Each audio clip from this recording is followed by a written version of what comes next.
오늘은 사도행전 2장 공부합니다. 사도행전 2장은 세 가지 이야기가 기록되어 있는데요. 첫 번째는 그 오순절 강림 사건. 요게 이제 1절에서 13절까지고요. 두 번째는 베드로의 첫 번째 설교. 요게 14절에서 41절까지. 그 다음에 초대 교회의 탄생. 42절에서 47절까지. 오순절 강림 사건은 이제 우리 오리엔테이션에서도 뭐 여러 번 알아봤고, 성령 하나님 교리 공부하면서도 좀 살펴봤죠? 어떤 일이 일어나는지 읽어볼게요. 오순절날이 이름에 다들 이제 모였는 거예요. 그 오순절에 대해서는 3대 명절 중에 하나죠. 유월절, 오순절, 장막절. 이게 오순절에는 의미가 두 가지가 있어요. 하나는 농업적, 두 번째는 그 역사적 근거가 있는 거예요. 농업적 근거가 있는 건 뭐냐면 이게 추수감사절이에요, 유대인들. 그러니까 보리농사 지면 첫 수확을 하는, 추수를 해서 성전에 갖다 이제 드리고 그런 이제 의미를 가지고 있고, 두 번째는 이것들은 좀 잘 모르는데 그 시내산에서 모세가 율법을 하나님으로부터 받은 날, 그날을 기념하는 게 오순절이다. 그렇게 두 가지를 이제 기억해 두면 돼요. 오순절은 농업적인 의미가 있고, 또 하나는 역사적으로 모세가 하나님으로부터 율법을 받은 날을 기념하기 위해서 만든 절기가 오순절이다. 그래서 이제 사람들이 많이 모인 거죠. 그때 이제 여기 보면 이제 세 가지의 상징이 일어나는데 뭐가 일어나는지 봅시다. 2절. 호련히 하늘로부터 급하고 강한 바람 같은 소리 들렸고, 3절에 보면 불의 혀처럼 갈라지는 것들이 그들에게 보여 각 사람 머리 위에 하나씩 임하여 있더니, 또 이런 일이 벌어졌고, 4절 그들이 다 성령의 충만함을 받고 성령의 말하게 하심을 따라 다른 언어들로 말하기 시작하니라. 오순절날 모여가지고 사람들이 뭐 기도도 하고 이제 예배도 드리려고 그러는데 갑자기 세 가지 일이 벌어지는 거예요. 세 가지 일이. 강한 바람 소리가 휘익 하면서 들렸다는 거고, 그 다음에 이제 불이 이제 막 나면 막 불똥이 튀면 막 이게 갈라지잖아요. 불의 혀 같은 모습들이 그 사람들의 머리 위에 막 날아다니는 이제 그런 거. 그 다음에 이제 방언, 이제 이런 일이 일어났다는 거죠. 그래서 이제 성령이 내려오셨다는 걸 어떻게 우리가 알 수 있었냐면 이런 방식으로 상징성으로 사람들로 하여금 이제 알게 하신 거죠. 그건 바람 소리 이제 우리가 귀로 들을 수 있는 거고, 이거는 이제 눈으로 볼 수 있는 거고, 이제 입으로 이런 현상들이 벌어진 거예요. 그러니까 사람들이 놀랄 거 아닙니까? 어떻게 이런 일이 벌어질 수가 있어요? 5절 보면은 디아스포라들이 각 지역에서 왔는데 오순절날 이 소리가 나매 큰 무리가 모여 각자 자기의 방언으로 제자들이 말하는 것을 듣고 소동하여. 그 다음에 이제 방언을 말하는데 이게 뭐냐면, 보세요. 각각 자기의 방언으로 제자들이 말하는 것을 듣고 난리가 난 거예요. 각자 자기의 방언. 여기서 방언을 그냥 언어라고 생각해 보세요. 각자 자기의 언어로 제자들이 말하는 것을 듣고 거기 모든 사람들이 난리가 났다는 거지. 다 놀라 신기하게 여기 이르되 보라, 이 말하는 사람들이 다 갈릴리 사람들이 아니냐. 그러니까 갈릴리 제자들이 각자 자기의 언어로 말들을 하는 걸 이제 여러 군데서 온 사람들이 들은 거지. 그 당시에는 이제 로마에 이스라엘이 망했잖아요. 그러니까 막 다른 나라로 이제 도피도 가고, 다른 나라 막 흩어져서 하니까 어떤 사람들은 A라는 나라, 뭐 애굽, 뭐 어디, 뭐 여러 군데. 근데 그 사람들이 다 모여서 왔는데 제자들이 얘기하는데 가만히 들으니까 한 사람도 못 듣는 게 없는 거예요. 예를 들어서 9절에 보세요. 바데인, 메데인, 엘라민, 뭐 메소포타미아, 뭐 여러 군데서 왔는데 바데인은 그 갈릴리 제자 중에 누가 바데인 말로 뭘 얘기를 하고 있고, 또 부르기아와 밤발리아에서 온 어떤 사람들은 그 제자들 중에 한 사람이 자기가 익숙한 언어로 무슨 말을 하는 거야. 놀라운 거죠, 이게. 그러니까 사람들이 막 우성성성하고, 야, 이게 무슨 이런 일이 벌어지냐, 이런 신기한 일이 여기서 이제 벌어진 거죠.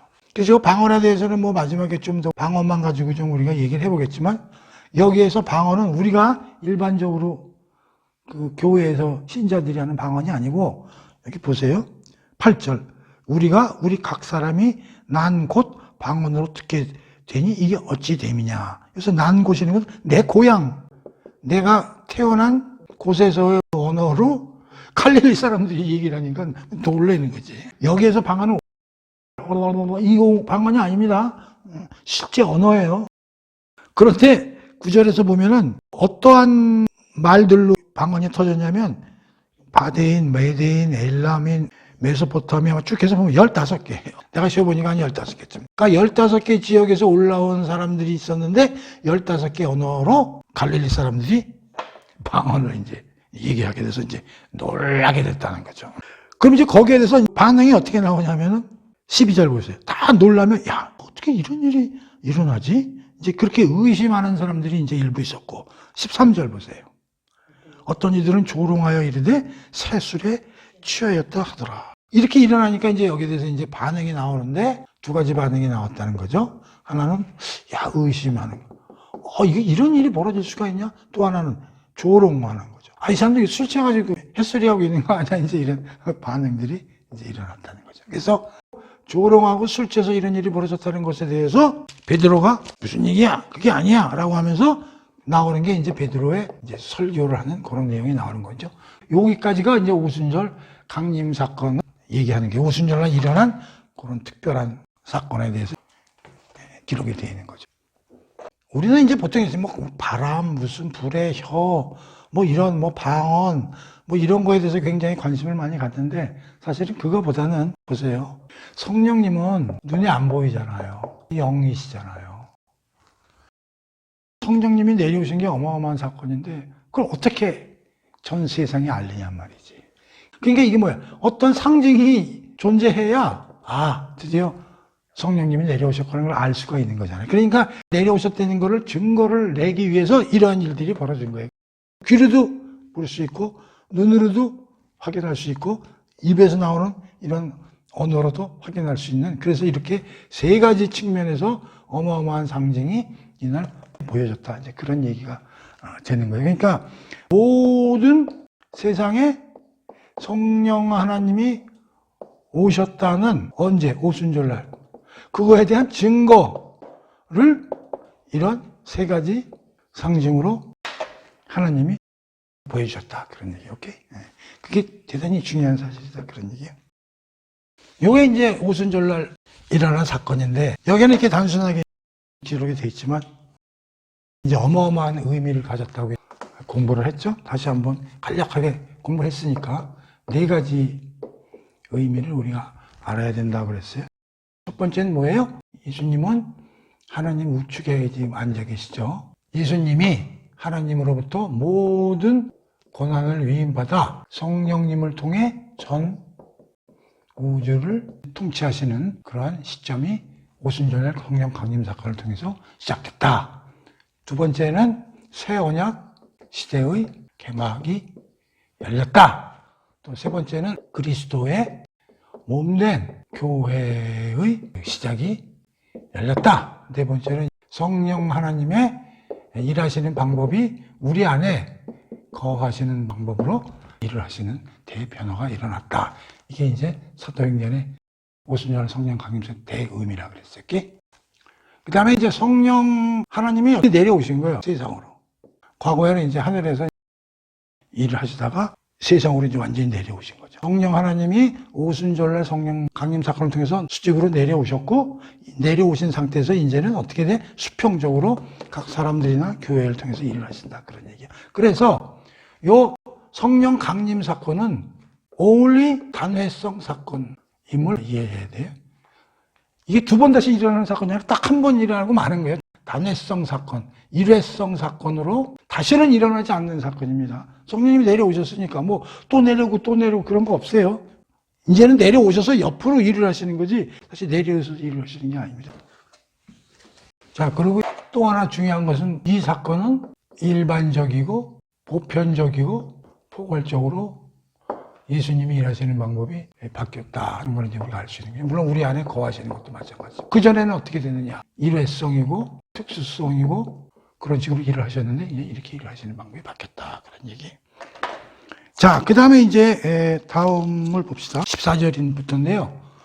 14절 한번 읽어볼게요. 베드로가 11사도와 함께 서서 소리를 높여 이르되 유대인들과 예루살렘에 사는 모든 사람들과 이 일을 너희로 알게 할 것이니 내 말에 귀를 기울여라. 때가 제3신이 너희 생각과 같이 이 사람들이 취한 것이 아니라 이는 곧 선지자 요엘을 통하여 말씀하신 것이니 일러스되. 자, 이렇게 되어 이제 반응이 두 가지가 나왔다고 그랬잖아요. 뭐 술 취한 거 아니냐 그런 얘기가 들리니까 베드로가 일어나서 설교를 시작합니다. 그러면서 예루살렘에 사는 모든 사람들과 이 일을 너희에게 내가 알게 할 것이다. 그러면서 이 설교 내용을 보면 두 파트로 나눠서 설교를 하는데요. 성령 강림 사건과 예수님에 대한 설교를 두 파트로 이제 나누는데 봅시다. 때가 제3신이, 3신이니까 오전 9시야. 아니, 지금 오전 9시인데, 오전 9시에 술 취해가지고, 여기서 헛소리 하는 사람이 누가 있느냐? 그건 취한 것이 아니다. 라고 이제 강하게 베드로가 일어나서 이 오순절날 일어난 사건에 대해서 잘못된 걸 고쳐주죠. 그러면서 이 성령 강림 사건이 뭐를 가지고 얘기를 해주냐면 여기 보십시오. 16절, 이는 곧 선지자 요엘. 요엘 선지자가 이미 구약시대에 이런 일이 벌어질 거를 예언했던 것이 오늘 일어난 것이라고 강하게 설교를 하는 거예요. 그러니까 뭐라고요? 성령 강림 사건이 오늘 오순절 일어난 것은 술 취해서 한 일이 아니라 요엘 선지자가 이미 예언된 것을 오늘 이 자리에서 성취된 것이라는 것을 강하게 그들에게 알게 해주는 설교를 한 거죠. 그게 17절에서 21절까지입니다. 읽어볼게요. 선지자 요엘을 통하여 말씀하신 것이니 일러시되. 그러면서 17절에서 21절까지는 뭐냐면 요엘서를 인용하면서 여기에 모이는 사람들한테 얘기를 해준 거예요. 뭐 이 내용은 그냥 구약에 있는 내용이니까 요엘서에 있는 내용 한번 쭉 읽어볼게요. 하나님이 말씀하시기를 말세에 내가 내 영을, 성령이죠, 모든 육체에 부어주리니 너의 자녀들은 예언할 것이요 너의 젊은이들은 환상을 보고 너의 늙은이들은 꿈을 꾸리라. 그때 내가 내 영을 내 남종과 여종에게 부어주리니 그들이 예언할 것이요 또 내가 위로 하늘에서는 기사를 아래로 땅에서는 징조를 베풀리니 곧 피와 불과 연기로다. 주의 크고 영화로운 날이 이르기 전에 해가 변하여 어두워지고 달이 변하여 피가 되리라. 누구든지 주의 이름을 부르는 자는 구원을 받으리라. 이렇게 이제 얘기를 한 거예요. 중요한 건 보면은 내 영을, 여기 이제 성령을 얘기한 거고, 모든 육체입니다. 그러니까 이게 유대인에게만 내려오는 게 아니라 모든 세상 전반적으로 모든 사람들에게 성령이 세상으로 내려올 것이라는 그런 걸 이제 예언이 된 거고요. 그래서 그걸 이제 구체적으로 나눠서 자녀, 젊은이, 늙은이들 나눠서 예언이 된 거고, 여기에 예언, 환상, 꿈 이런 거는 하나님이 계시하시는 여러 가지 다양한 종류를 얘기하는 것이고요. 그 다음에 이제 18절에는 남녀의 구분 없이 다 이런 일이 벌어질 거다. 그런 얘기고, 19, 20절은 이제 뭐냐면 이건 나중에 최후 예수님의 이제 그 재림 때 일어날 이제 여러 가지 심판과 구원의 징조에 관한 그 얘기니까 뭐 그렇게 크게 신경을 안 써도 됩니다. 자, 그래서 중요한 게 뭐다?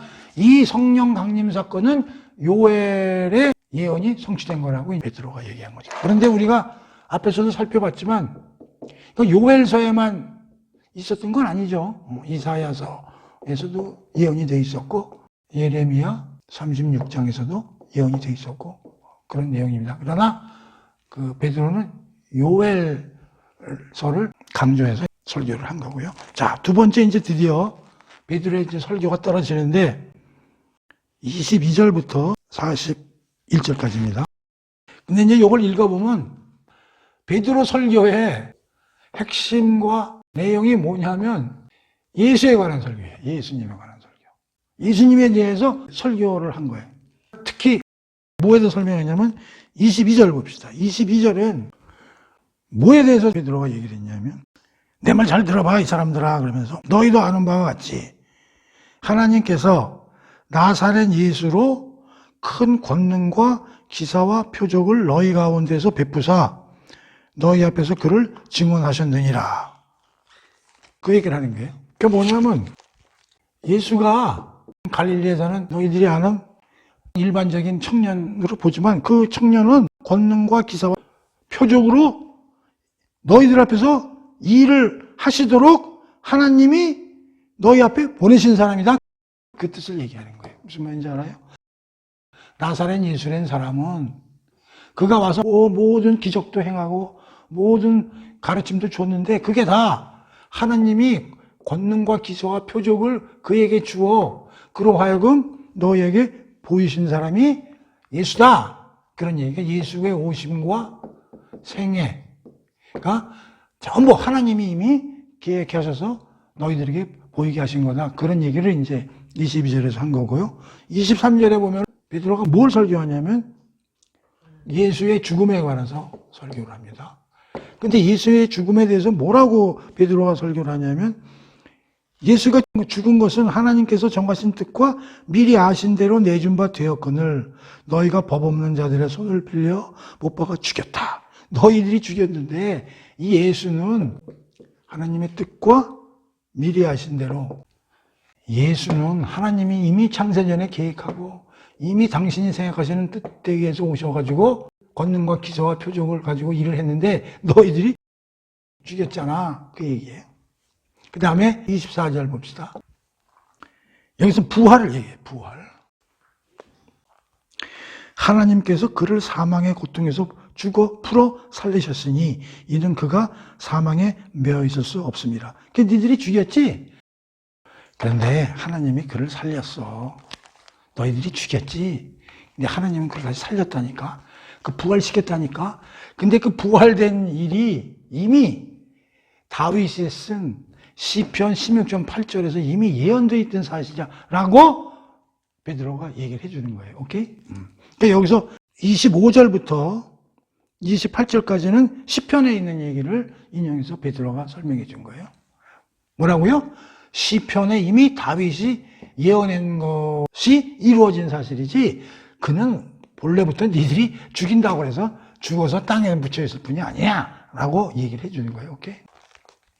근데 그거 보면 베드로가 여기서 요엘 선지자를 빗대서 인정해서 얘기를 해요. 여기서는 이제 다윗 얘기를 해요. 근데 아마 베드로가 다윗을 굉장히 좋아했던 것 같아요. 근데 다윗이 쓴 시편을 인용했을까?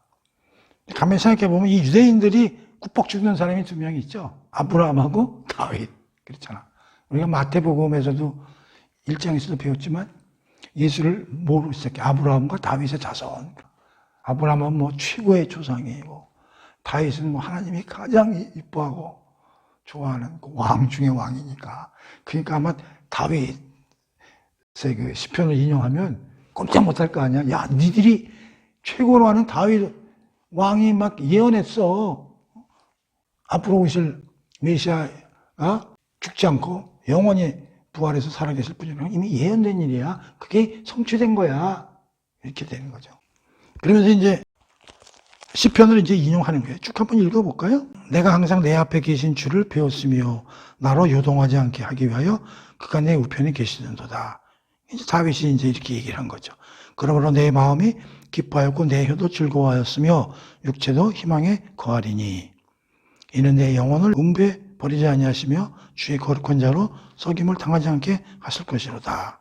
주께서 생명의 길을 내게 보이셨으니 주 앞에서 내게 기쁨이 충만하게 하시로다. 이렇게 예수를 찬양하는 다윗의 시편을 이제 인용한 거죠.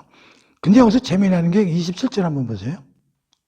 이는 내 영혼을 음부에 버리지 아니하시며 주의 거룩한 자로 썩임을 당하지 않게 하실 것입니다. 이거 자칫 잘못 읽으면 여기서 내 영혼이니까 여기서 내가 누굴 뜻하는 것 같아? 다윗이죠? 그런데 29절부터 이제 그걸 베드로가 다시 해석을 해줍니다. 뭐라고 해석해주냐? 형제들아, 내가 조상 다윗에 대하여 담대히 말할 수 있으니. 그러면서 이제 베드로가 다윗에 대해서 이제 얘기를 하는 거예요. 다윗이 죽어 장사되어 그 묘가 오늘까지 우리 중에 있도다. 이게 무슨 말이에요? 다윗은 인간이잖아. 죽었잖아. 그 묘를 어디서 얻겠지? 지금 땅 속에 있는 거잖아. 그렇죠? 그 얘기를 하는 거야. 다윗은 죽어서 지금 땅 속에 있지. 근데 그는 선지자라. 근데 다윗은 선지자였거든. 하나님이 이미 맹세하사 그 자손 중에서 한 사람을 그 위에 앉게 하리라 하심을 알고. 근데 다윗은 선지자야, 왕이지만.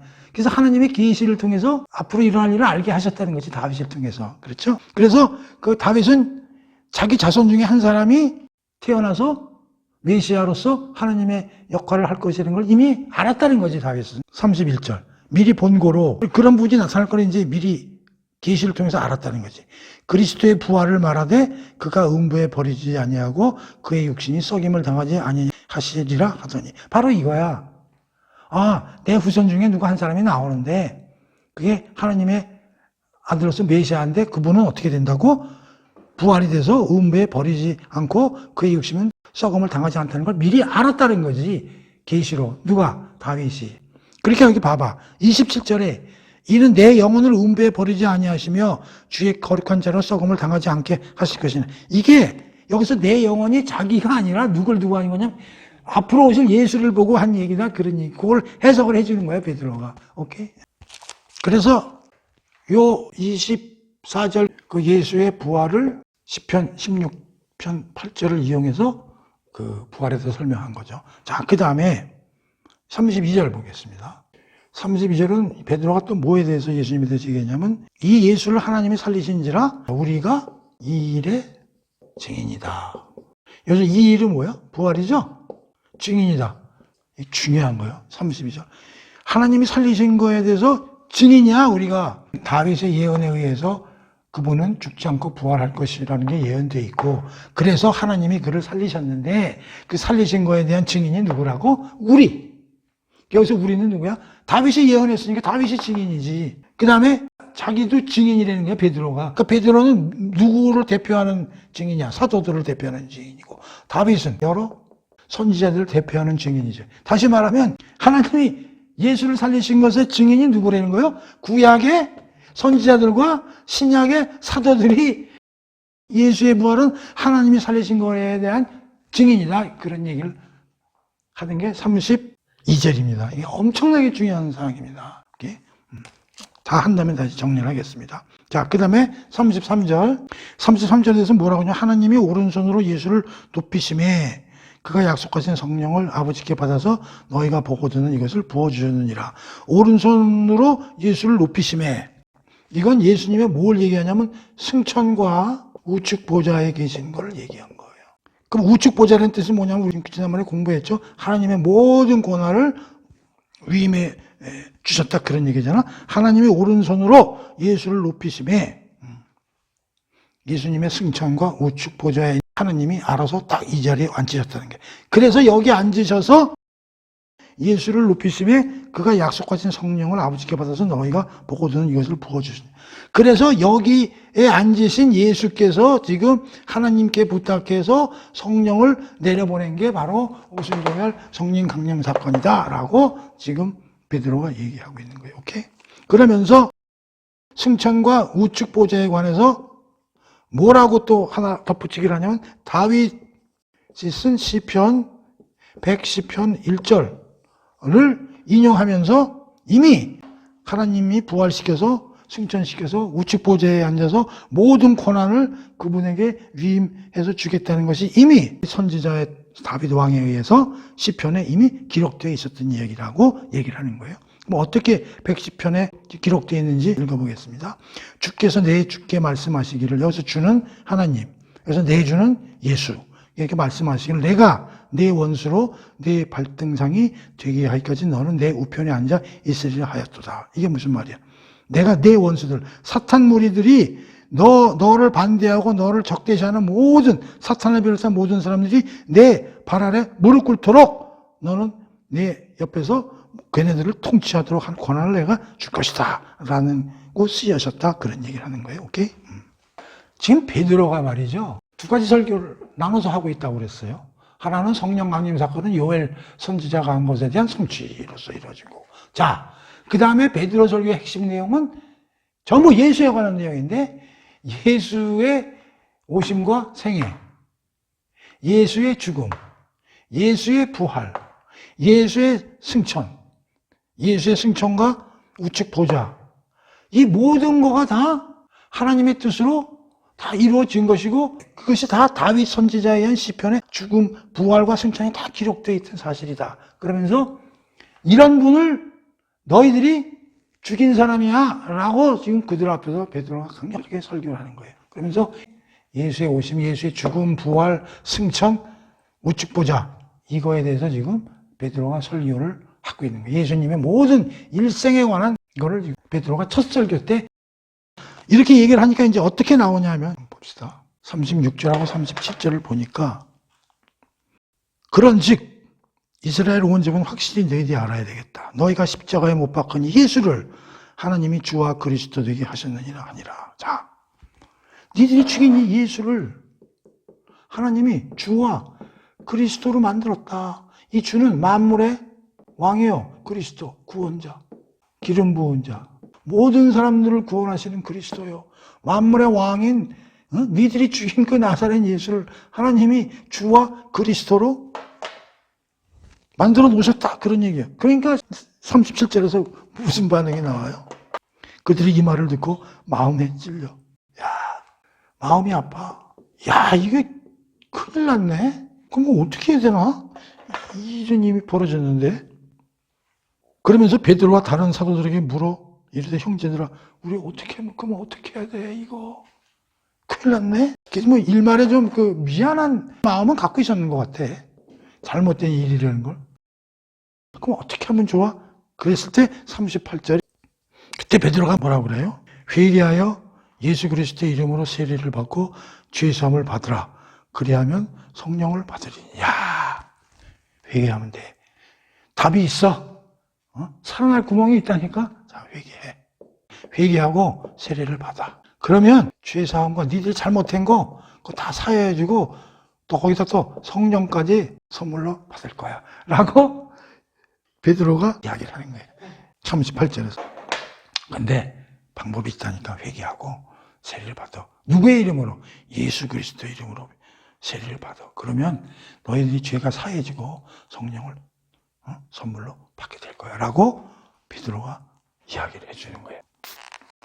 그리고 39절에 가면 이 약속은 너희와 너희 자녀와 모든 먼 데 있는 사람 곧 우리 하나님이 얼마든지 부르시는 자들에게 하신 것이라 말하고. 자, 그런데 이 약속, 회개하고 세례 받으면 죄사함을 받고 성령을 선물로 받을 텐데 이것은 너희뿐만이 아니라 하나님께서 부르신 모든 사람들에게 이 약속이 이루어지는 것이야 라고 얘기를 하는 거예요. 오케이. 또 여러 말로 확증하며 권하여 이르되 너희가 이 패역한 세대에서 구원을 받으라 하니 그 말을 받은 사람들은 세례를 받음에 이단의 신도수가 3,000이 더하더라. 그러면서 우리 살아났다. 야, 큰일 났다. 베드로가 세례 받으면 살아난다고. 그래서 우리가 세례를 그리스도의 이름으로 세례를 받았는데 그 자리에서 3,000명이 신도가 태어났다. 그런 얘기야. 야, 자, 지고 다시 정리를 해보겠습니다. 베드로의 설교에 대해서요, 요약해서 살펴보도록 하겠습니다. 이 사도행전은요, 참고로 설교가 한 19편 정도 이제 실려 있다고 그래요. 19편의 설교가 실려 있는데 이 중에 8개가 베드로 설교고 9번이 바울 설교고 나머지 2개가 이제 스데반하고 야고보의 설교입니다. 그래서 어떤 사람들은 그래요. 사도행전은 성령행전을 뜻하기도 하지만 설교집이다. 사도행전은 뭐라고요? 설교집이다. 그렇게 이제 설명하는 신학자들도 있죠. 그래서 이제 우리가 사도행전은 크게 2가지의 큰 흐름이 있다고 오리엔테이션 때 배웠잖아요. 하나님 나라의 확장과 하나님 말씀의 확장, 하나님 나라의 흥왕, 영성.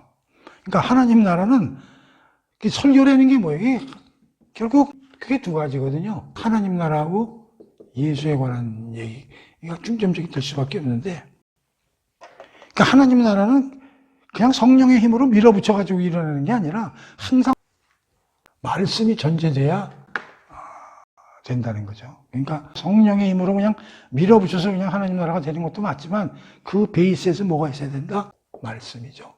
그 말씀이 지금 사도행전에서는 설교로 나타나는 거거든요. 그걸 우리가 잘 알아야 된다. 그런 얘기예요. 자, 그러면서 베드로 설교는 크게 2가지로 이제 요약이 되죠. 하나는 성령 강림 사건, 2번째는 예수 그리스도의 일대기. 이렇게 이제 나뉘어지는데, 이거 둘 다가 뭘 가지고 지금 베드로는 성령 강림 사건은 요엘서를 가지고 뒷받침을 하고 있고, 예수 그리스도의 일대기에 대해서는 특히 그의 죽음, 부활, 승천에 대한 베이스를 다윗의 시편에 대한 예언이죠. 가지고 베드로가 지금 설교를 하고 있다. 다시 말함으로써 베드로의 설교의 내용은 구약을 베이스로 깔고 있다 하는 것도 우리가 알고 있어야 돼요. 자, 근데 베드로의 설교를 요약해 볼게요. 6가지로 요약해 볼게요. 이제 내가 이제 그거 좀 써왔는데 요약해서 볼게요. 예수는 기적들에 의해 신적으로 입증되었으며 그는 인간이셨다. 우리 얘기했죠? 기적들에 의해 신적으로 입증되었다고 그랬어요. 뭐라고? 우리가 여기 배웠죠? 22절이죠. 하나님의 권능과 기사와 표적이죠. 예수는 권능과 기사와 표적 등 기적들에 의해 신적으로 오심이 입증되었으나 그러나 그는 인간이었다. 두 번째, 그분은 비록 하나님의 목적과 뜻에 따른 것이긴 하지만 악한 자들의 손에 죽으셨다. 그러니까 하나님 뜻과 하나님이 예정하신 바에 따라 왔는데 죽음을 당하셨다, 그런 얘기죠. 그런데 예수는 예언자들이 예언하고 사도들이 목격한 대로 죽은 자 가운데서 부활하셨다. 네 번째, 그분은 예수죠. 하나님 우편에 높이 올려지셨으며 거기로부터 성령을 부어주셨다. 다섯 번째, 그분은 이제 회개하고 믿으며 세례를 받는 모든 사람들에게 죄사함과 성령을 선물로 주신다. 그 다음에 그분은 그렇게 하심으로써 그분의 새로운 공동체, 다시 말하면 그리스도의 몸된 교회죠. 새로운 공동체에 도와신다. 자, 이것이 베드로의 첫 번째 설교의 핵심 요약이고요.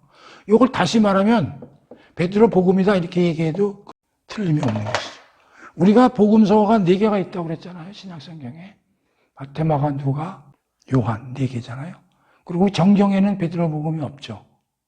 근데 우리가 외경이나 위경감 도마 복음도 있고 베드로 복음도 있고 하다못해 막달라 마리아 복음서도 있다고 그러는데 우리 정경에는 들어가 있지 않죠. 근데 마태형이 베드로 아닙니까? 서도 중에. 근데 베드로가 쓴 복음서는 정경에 없어요. 물론 마가 복음서는 있죠. 마가는 베드로의 직계 제자다 이렇게 알려져 있죠. 그러니까 그 베드로가 복음서를 안 써도 마가를 통해서 복음서를 썼다고 볼 수도 있지만 어쨌든 형식적으로 보면 베드로 복음서는 정경에 없는 것이죠. 그러나 우리가 사도행전에서 베드로의 첫 번째 설교를 통해서 베드로가 만약에 복음서를 썼다면 이렇게 요약을 해서 복음서를 쓰지 않았을까 하는 걸 우리가 알 수 있다는 거죠. 따라서 이건 베드로 복음의 요약이 곧 베드로의 첫 번째 설교 내용이라고 우리가 이해할 수도 있을 거예요. 그래서 이거를 우리가 굉장히 좀 유익 있게 알고 좀 묵상을 많이 해놓는 게 좋겠다.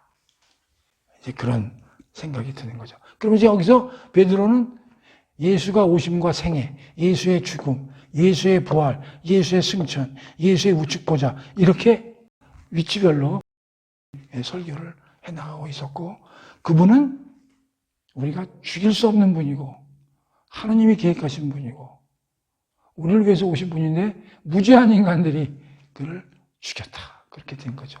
이런 설교를 하니까 거기에 모였던 사람들이 듣고서 이거 큰일 났구나. 이거 어떻게 이런 일이 우리가 한 일이 이렇게 잘못된 일이야? 라고 이제 어찌할 줄을 모를 때 베드로는 회개하고 믿어서 세례를 받아라.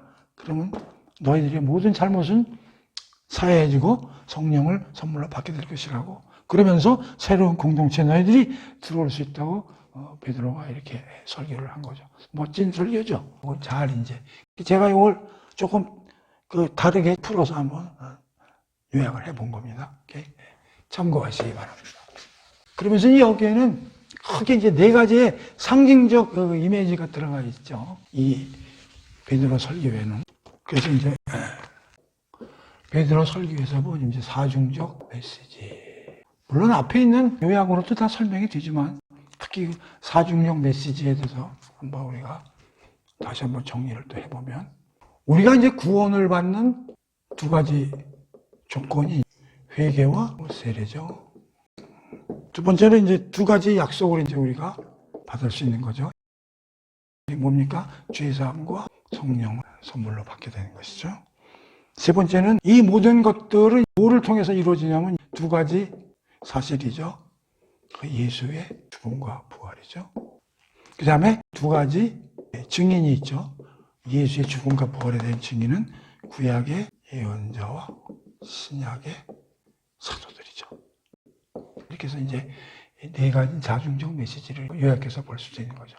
그래서 또 어떤 학자들은 이렇게 얘기합니다. 회개 없는 믿음은 이단이다. 성령 없는 죄사함은 그것도 있을 수 없는 일이다. 부활 없는 죽음도 아무런 의미가 없는 것이다. 구약 예언자들이 빼고 나서 예수의 죽음과 부활을 증거하는 것도 이단이다.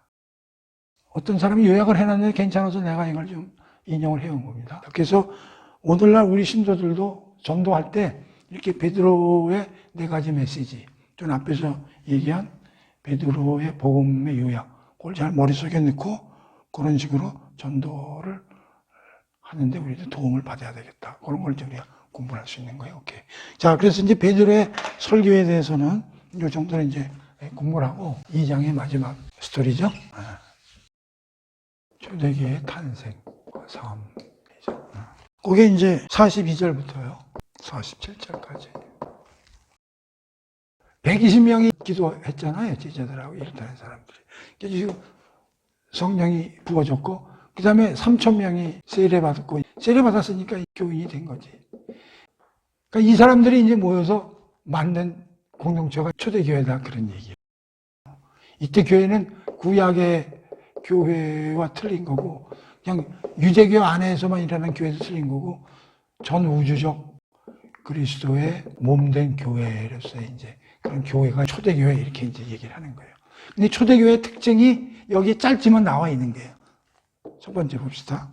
그들이 사도의 가르침을 받아 서로 교제하고 떡을 매며 기도에 힘쓰느니라. 자, 뭘 했다고요? 사도의 가르침. 오늘날로 말하면 뭐 했다는 거예요? 성경 공부했다는 거예요. 성경 공부. 사도들이 계속 그 3,000명이라는 데는 교회 곳곳에 있으면 가서 다 가르치고 이랬다는 거예요. 그래서 그걸 다 받아들였다는 거잖아요. 그러니까 첫 번째 나오는 게 사도의 가르침을 받은 거예요. 오늘날 사도의 가르침은 없죠. 사도들의 가르침이 오늘날 뭐예요? 성경이잖아요. 신약 성경 썼으니까. 그 성경 공부하는 거예요. 교회. 제대로 되려고 그러면 성경 공부해야 되는 거잖아요. 자, 두 번째 뭘 했다고 그래요? 교제했대잖아요. 열심히 교제한 거예요, 열심히. 이게 뭐라고 했어요? 내가 스피리추얼 프렌드십, 영적 교류. 우리 배웠잖아. 마리아와 엘리자벳. 비즈니스 프렌드십 하지 말고 스피리추얼 프렌드십을 열심히 했다는 거 아니에요? 초대교회 사람들이. 그 다음에 떡을 뗐다는 거 아니에요?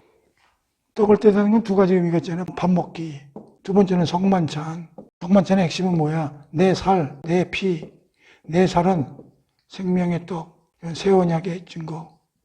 그러니까 초대교회에서는 뭘 해야 돼?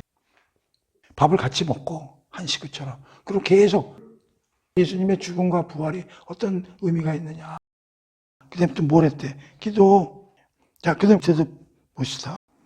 사람마다 두려워하는데도 사도들로 말미암아 기사와 표적이 많이 나타나더니 사도들이 열심히 다니면서 이제 또 복음 전파를 했구만. 기사와 표적들이 이제 막 곳곳에서 일어난 거지. 자, 그 다음에 하나 더, 5번. 믿는 사람들이 함께 모여 물건을 서로 통용, 재산과 소유를 벌어 각 사람의 필요에 나눠주며, 자, 그 다음에 하나님을 찬미하며 기뻐하고 즐거워했다. 그런 얘기죠. 자, 이렇게 하면서 초대교회 사람들은 삶을 살았단 말이야. 그랬더니 어떻게 됐어? 47절. 그거에 대한 반응. 온 백성의 칭송을 받았다. 두 번째, 교인이 발마다 일어났다. 이 초대교회 사람들이 한 것은 이렇게 짧게 들어가 있어요. 그러나 이게 의미하는 바가 어마어마하잖아요. 공부해야 되고, 교제하고, 떡을 띄고, 성만찬이 뭔가 항상 생각하고, 기도 힘쓰고. 자, 중요한 게 5번이야. 물건을 서로 통용하고 나눠 쓴다. 이걸 가지고 잘못 해석하는 사람들이 엄청 많죠. 일부에서는. 공산주의다, 사회주의다, 반자본주의다. 따라서 성경은 믿을지 못된다. 빨갱이들이나 믿는 거다. 뭐 이런 얘기를 하는 거야. 그 맞아요? 이것은 무슨 제도나 시스템으로 하는 게 아니라 자발적으로 사랑의 정신으로 어떤 사랑, 하나님 사랑, 이웃 사랑을 실천하기 위한 하나의 방편으로서 서로 어려운 사람 도와주고 그러는 거란 말이에요. 이게 무슨 공산주의 사회지 무슨 반자본주의 무슨 관계가 있냐 말이에요. 그랬을 때 다른 사람들은 야 초대교회 사람들 대단한 사람들이다. 칭송을 받는 거 아니에요. 저절로 전도가 되는 거지. 우리나라 지금 교회 다니는 사람들이 지금 이렇게 칭송을 받냐 이런 얘기지. 자, 그래서 사도행전 2장에서 성령 강림 사건, 베드로의 설교, 그 다음에 초대교회의 탄생과 삶에 대해서 좀 알아봤어요. 그리고 이제 마지막으로요, 방언에 대해서 좀 짤막하게만 설명하고 2장을 끝내도록 하겠습니다. 방언에 대해서, 방언은 성경적으로 보면 두 가지가 있어요. 하나는 난곳 방언, 하나는 신적 방언. 난곳 방언은 근거가 어디냐면 사도행전, 여기는 고린도전서 12장에서 14장입니다. 사도행전에서 난곡 방언이라는 건 뭐냐면 지역 언어적 방언이고요. 다 알아들을 수 있는 거예요, 내용을. 자, 이거는 옹알이 방언입니다. 알아들을 수 없어요. 우리가 보통 시쳇말로 요새 우리가 방언이라고 그러는 거죠. 라라라라 알아들을 수 없는 방언이에요. 그래서 방언은 두 가지의 종류가 있다. 그래서 어떤 사람들은 이 방언을 이것만 있다, 이거는 없다, 뭐 이렇게 두 개 다 있는 거예요. 그래서 사도행전에서 나오는 모든 방언이라는 것은 다 난곡 방언을 의미한다고 보면 되고요. 문제는 이거죠. 고린도전서에서 나오는 성령의 은사로서의 방언이죠. 자, 그럼 이게 뭐 유용한 거냐, 안 유용한 거냐, 뭐 말들이 많은데 고린도전서 12장, 14장을 보면 유용을 합니다. 유익해요. 단 제한적으로 사용하여야 한다. 공중장소에서 떠든다거나 이런 거 하지 말라는 얘기예요. 조용히 하라는 얘기예요. 그래서 이 고린도전서에 의한 성령의 은사로서의 신적 방언은 하나님과 그 신도 간의 어떤 영적인 교통의 수단으로서의 성격을 갖고 있는데 중요한 것은 내용을 알 수가 없다는 거죠. 그래서 방언을 예언해 주는 은사를 가진 사람이 은사가 더 높은 은사다고 얘기를 하고 있어요. 그래서 방언의 은사는 바울은 뭐라고 그러냐면 은사 중에 하나는 맞는데 그렇게 큰 은사로서 보기는 어렵다. 그런 얘기를 하고 있고 그렇다고 해서 그 방언 받는 은사는 거의 무시해도 되냐? 꼭 그럴 필요는 없다. 하면 좋은 것이다. 그러나 너무 거기에 집착할 필요는 없다. 그리고 항상 제한적으로 남한테 피해를 주지 않게 잘 사용해야 된다고 고린도전서 12장 14장에 나와 있고요. 이 사도행전에 나와 있는 방언은 지역 방언입니다. 그러면 이 방언은 어떤 의미가 있냐면 잘 들으세요. 이것은 하나님이 하시는 어떤 일이 중요할 때, 즉 다른 사람들에게 알려야 할 중대한 사건일 때 하나님과 성령님이 쓰시는 하나의 방법과 수단이 난곳 방언이라는 거예요. 그럼 방언이 터지면 다른 사람이 저 사람이 무슨 말을 하네? 한국 사람이 아프리카에 가서 선교하다가 아프리카 말로 막 얘기를 하네. 그 대단하다. 그것은 아프리카 말로 하는 게 대단하다 그런 뜻이 아니라 그 자리에 성령과 하나님이 임하셨다는 것을 다른 사람들이 알게끔 하나님이 지금 일하고 계시는 걸 보여주기 위한 하나의 증거로서의 방언이 난곡 방언이다. 그런 얘기. 오케이? 이거는 다른 사람들도 알아들을 수 있는 거니까. 그런 차원에서의 하나님이 쓰시는 일이고, 이 옹알이 방언은 그냥 하나님과 개인 신도들 간의 개인적인 소통을 하기 위한 하나의 방법으로서의 영적인 소통 수단이다. 그렇게 대중과 다른 사람들하고는 크게 관련이 없다. 그런 얘기예요. 그래서 이걸 잘 또 이해를 해주시기 바랍니다. 자, 그래서 오늘은 사도행전 2장 오순절 성령 강림 사건, 베드로 설교, 초대교회의 태동과 삶에 대해서 공부를 했습니다. 자, 오늘 공부 여기서 끝.